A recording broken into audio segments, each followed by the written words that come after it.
পাকিস্তানের করাচি থেকে ফের একটি পণ্যবাহী জাহাজ বাংলাদেশের চট্টগ্রামে আসলো। গত মাসে পণ্য নিয়ে প্রথম এসেছিল পাক জাহাজ বাংলাদেশে। এর আগে পাকিস্তানের জাহাজ নোঙর হয়।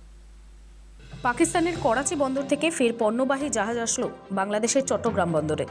শুক্রবার সকালে দুবাই করাচি হয়ে এমভি ইউয়ান জিয়াং ফা ঝান নামে জাহাজটি দ্বিতীয়বারের মতো চট্টগ্রাম বন্দরের বহির্নোঙরে পৌঁছায়।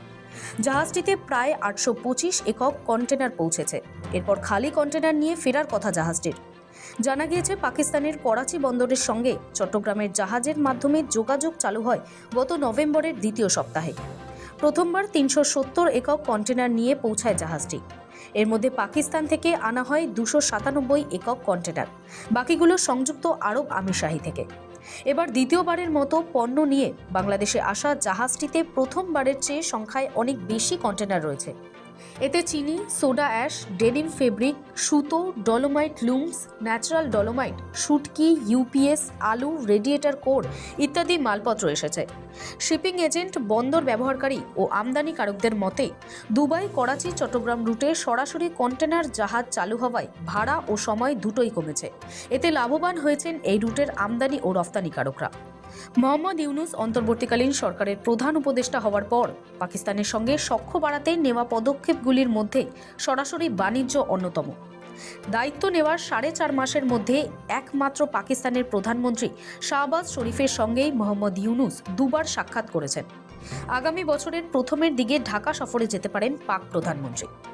1971-এর সংঘাত যুদ্ধের অতীত পাশ কাটিয়ে সম্পর্কের ঘনিষ্ঠতা বাড়াতে সম্প্রতি এক হয়েছেন দুই প্রধানমন্ত্রী। জানা গিয়েছে, মাত্র 4.5 মাসে দুই দেশের সম্পর্ক এতটাই রকেট গতিতে এগিয়েছে যে পাকিস্তান থেকে বাংলাদেশে আমদানি 27% বেড়ে গিয়েছে। গত 5ই আগস্ট গণ অভ্যুত্থানের মাধ্যমে পালা বদলের পর ভারতের সঙ্গে শুধু সম্পর্কের অবনতির জেরে কমেছে রফতানি। সূত্রের খবর, মোহাম্মদ ইউনূস পণ্য আমদানিতে ভারতের ওপর নির্ভরতা কমানোর নির্দেশ দিয়েছেন। পরিবর্তে পাকিস্তান থেকে আমদানি বাড়ানোর নির্দেশ দিয়েছেন তিনি। ফলে জিনিসপত্রের দামও বেশি। ভারতের পরিবর্তে পাকিস্তান থেকে আমদানির খরচ বেশি, সময়ও বেশি লাগছে। অন্যদিকে ভারত থেকে স্থলবন্দর দিয়ে সহজেই পণ্য আমদানি সম্ভব। স্বভাবতই পাকিস্তান থেকে আনা নিত্য পণ্যের জন্য সাধারণ মানুষকে অনেক বেশি মূল্য চোকাতে হচ্ছে। ঢাকার বাণিজ্য পরিসংখ্যান ব্যুরো রিপোর্ট অনুযায়ী পাকিস্তান আগস্ট সেপ্টেম্বরে পাকিস্তান থেকে বাংলাদেশ আমদানি করেছে 179.4 মিলিয়ন মার্কিন ডলার মূল্যের সামগ্রী। গত বছরের তুলনায় এই পরিমাণ 27% বেশি। অন্যদিকে ভারত থেকে বাংলাদেশ আমদানি করেছে 2052.1 মিলিয়ন মার্কিন ডলার, যা আগের বছরের তুলনায় অনেকটাই কম।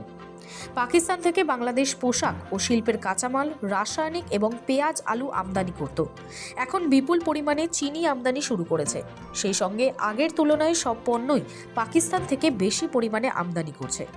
পাকিস্তানের সঙ্গে শুধু বাণিজ্য নয়, শিক্ষা সংস্কৃতিতেও মৈত্রী স্থাপনে উদ্যোগী হয়েছে ইউনূস সরকার। ব্যুরো রিপোর্ট, সময়, কলকাতা। দীর্ঘ 43 বছর পর প্রথম ভারতীয় প্রধানমন্ত্রী হিসেবে কুয়েত সফরে যাচ্ছেন প্রধানমন্ত্রী নরেন্দ্র মোদী। প্রধানমন্ত্রীকে আমন্ত্রণ জানিয়েছেন কুয়েতের আমির শেখ মেশাল আল আহমেদ আল জাবের আল শাহ। শেষবার কুয়েত গিয়েছিলেন দীর্ঘ 43 বছর আগে ইন্দিরা গান্ধী। প্রধানমন্ত্রী নরেন্দ্র মোদীর এই 2 দিনের কুয়েত সফর এক নতুন অধ্যায়ের সূচনা করবে বলেই জানিয়েছে বিদেশ মন্ত্রক। মধ্যপ্রাচ্যের দেশটির সঙ্গে ভারতের দ্বিপাক্ষিক সম্পর্ক এক অনন্য মাত্রা পাবে। পাশাপাশি দুই দেশের মধ্যে বাণিজ্যিক সম্পর্ক আরও সুদৃঢ় হবে বলেই মত বিদেশ মন্ত্রকের।